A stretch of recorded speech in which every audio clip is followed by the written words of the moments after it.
So, hi guys, kaninang umaga, napansin ko, merong ganito yung short ko, para siyang dugo. And hindi ko alam. Ma? Oh, bakit? Ano po ito? Hala na, nire-regla ka na. Halika. The first time.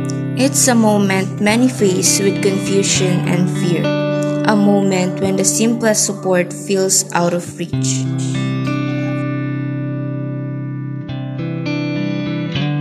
For millions of girls, this is more than a natural moment. It's a barrier to education, confidence, and opportunity.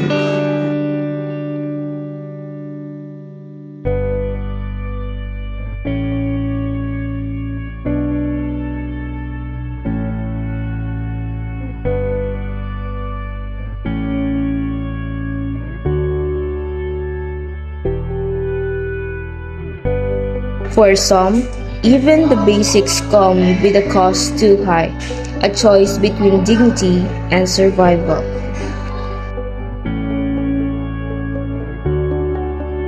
This isn't just about periods, it's about breaking the silence. It's about saying enough is enough. No girl should face this alone.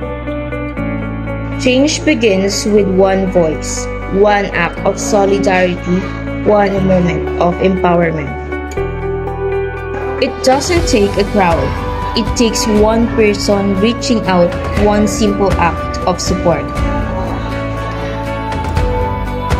Together, we can create a future where no girl is left behind, where no girl has to face this in silence. Red days ko. Red days ko. Red days ko. Red days ko. Red days ko.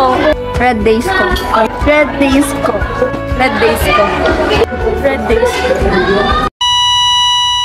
So, nakabili na pala ako ng napkin and alam nyo ba na tinatry na ngayong i-push ang Senate Bill na 2475 para maging mas accessible na ang mga menstruation products para sa mga girls.